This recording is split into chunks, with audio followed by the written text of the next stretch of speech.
건축물의 면적, 높이 등 세부 산정 기준이 거의 마무리에 와 있습니다. 그래서 이 강의는 여러분의 구독의 힘으로 진행을 하고 있기 때문에 구독과 좋아요를 꼭 눌러주시면 좋을 것 같습니다.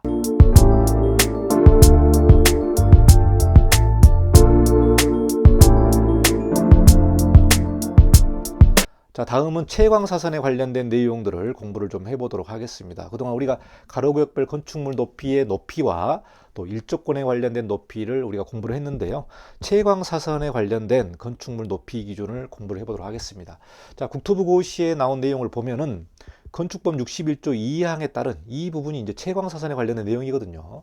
61조 2항에 따른 높이를 산정할 때 해당 대지가 인접대지의 높이보다 낮은 경우, 그러니까 내 땅이 인접대지보다 낮습니다. 인접대지보다 낮은 경우에는 해당 대지의 지표면으로 보고, 그러니까 낮은 땅을 기준으로 해서 지표면으로 보고 채광사선의 건축물 높이를 따져라. 이 내용이 이제 이 문구가 되겠고요. 공동주택을 다른 용도와 복합하여 건축하는 경우, 이게 뭡니까? 주상복합이죠. 그래서 밑에는 상가, 위에는 공동주택. 보통 이제 아파트를 얘기를 하죠. 공동주택을 다른 용도와 복합해서 하는 주상복합에 관련된 그런 건축물 같은 경우에는 공동주택의 가장 낮은 부분을 그 건축물의 지표면으로 본다. 이 내용이 뭡니까? 주상복합이 있을 때 공동주택의 가장 낮은 부분이니까 상가의 지붕이 되겠죠. 이 지붕의 부분을 지표면으로 보고 높이를 산정하는 내용이 단서조항으로 나와 있습니다. 이게 바로 채광사선이기 때문에 제가 앞서 설명한 일조권하고 조금 다르게 적용하는 부분이죠. 그래서 이 내용을 좀 살펴보도록 하겠습니다. 자, 건축법 61조 2항에 대한 문구를 좀 여러분에게 소개를 해보도록 하겠습니다. 자, 여기서 보시면은 다음 각호의 어느 하나에 해당하는 공동주택이니까 우리가 아파트, 연립주택이라고 우리가 보겠습니다. 다세대 주택은 해당이 안 됩니다. 다세대 주택은 61조 2항에 해당이 안 됩니다. 자, 공동주택인데 여기서 일반 상업지역과 중심상업지역에 건축하는 것은 제외한다. 그러니까 도시지역의 일반 상업지역, 중심상업지역에서는 이 내용이 제외되는 부분이 되겠습니다. 자, 그래서 이 공동주택은 채광 등의 확보를 위하여 대통령령으로 정하는 높이 이하로 해야 된다. 이 규정이 나와 있거든요. 그러니까 채광 같은 경우는 인접대지 경계선 등의 방향으로 채광을 위한 창문 등을 두는 경우가 되겠습니다. 그래서 창문의 사이즈가 일정 규모를 넘어가게 되면은 채광으로 보게 됩니다. 그러니까 뭐냐면 우리가 아파트를 보면은요, 도로변의 면에 있는 이 아파트의 측벽이 창문이 없어요. 창문이 없습니다. 이 부분이 바로 채광사선에 관련된 내용이기 때문에 도로의 면에 있는 아파트의 벽이 다 벽입니다. 그리고 창문을 내봤자 뭐 이렇게 주방이라든가 욕실에 조그마한 창문을 내잖아요. 그 부분은 채광 창문이 아니기 때문에 이 적용을 받지 않습니다만은 여기에 창문에 이런 거실이 창문이라든가 방에 창문을 낸다면 이 채광사선을 지켜야 되기 때문에 더 이격을 해야 되는 거죠. 이 부분이 바로 법이 만들어내는 이 아파트 단지의 외관의 모습이 되겠습니다. 그래서 인접대지 경계선도 이 도로라든가 건너편 땅에도 다 적용이 되기 때문에 채광을 위한 창문을 두는 경우에는 이 채광사선을 지켜야 된다. 그리고 하나의 대지에 2동 이상을 건축하는 경우 건축물을 이렇게 A동, B동, 이렇게 C동 이렇게 만들 경우에는 그 이격거리를 지켜야 되는 부분이 바로 채광사선이 되겠습니다. 그러니까 아파트를 설계를 할 때에 일조권도 지켜야 되고 채광사선도 지켜야 되고 동간 이격거리도 지켜야 되고 이러한 법적 규정들을 다 지키면서 설계를 하는 게 이 아파트 설계가 되겠는데요. 자, 건축법 61조 2항에 나오는 채광사선에 관련된 내용이 바로 이런 내용이다. 그래서 어떤 규정이 있는지 자세하게 좀 살펴보도록 하겠습니다. 자, 여기서 단서 규정은 제61조 2항에 따른 채광 등 1조에만 적용되는 것으로 61조 1항, 이 부분이 뭡니까? 1조죠, 1조. 1조 사선에 따른 정북 방향 1조와 구분해서 적용을 해라. 이렇게 별도의 주의사항을 말하고 있습니다. 주의사항을 말하고 있다. 즉 뭡니까? 채광 사선에 관련된 적용과 1조 사선의 적용은 그 기준이 다르다. 이런 내용이기 때문에 여러분이 이렇게 특별히 좀 신경 써서 보셔야 될 것 같고요.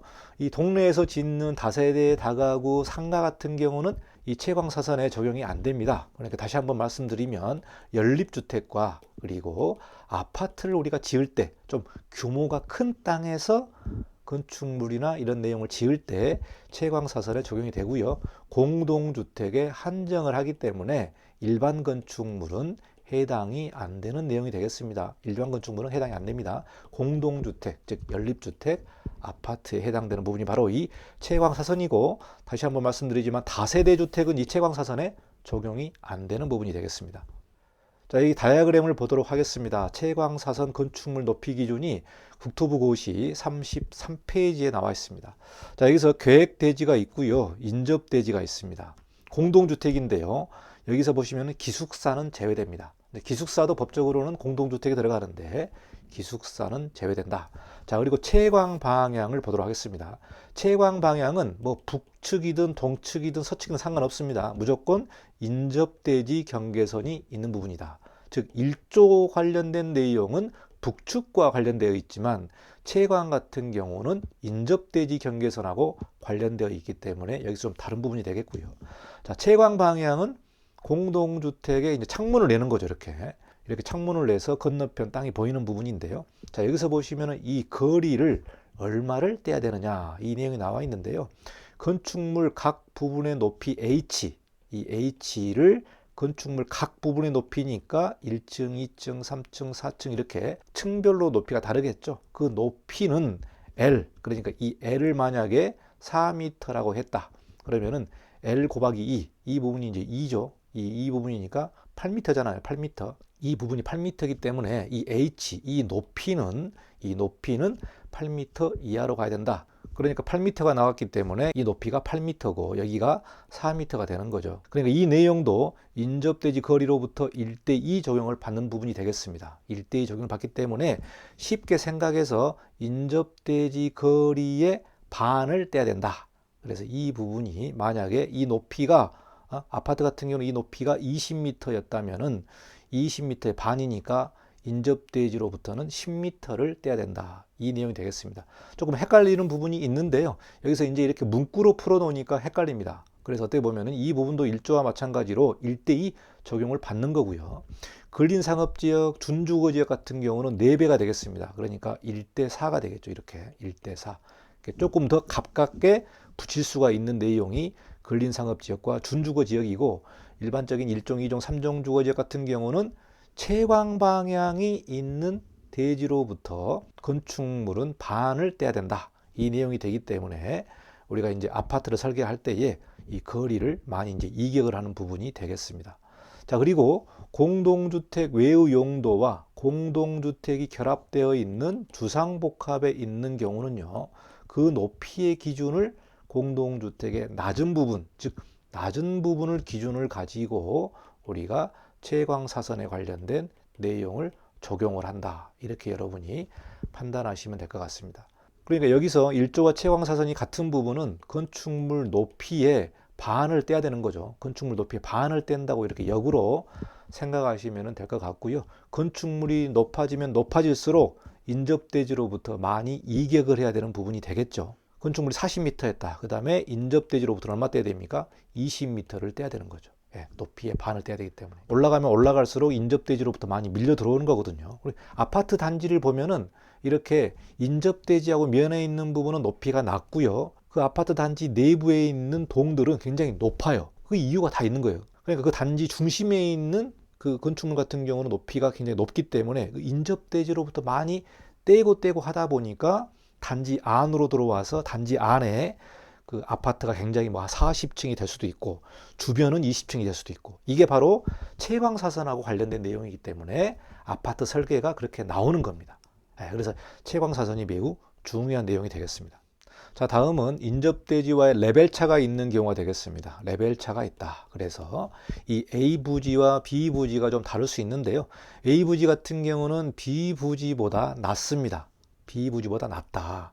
그리고 B 같은 경우는 A보다 높죠. 이런 경우가 좀 다른 경우가 되겠는데, 여기서 원칙을 보면은 채광사선은 불리하게 본다. 이렇게 여러분이 이해하시면 될 것 같아요. 불리하게 본다. 즉 뭐냐? A 땅 같은 경우는 평균을 따져서 보는 게 아니고 낮은 부분에서 그냥 적용을 받습니다. 채광사선 같은 경우는 A 땅 같은 경우는 낮은 부분에서 본다. 평균 높이로 따져서 보는 게 아니다.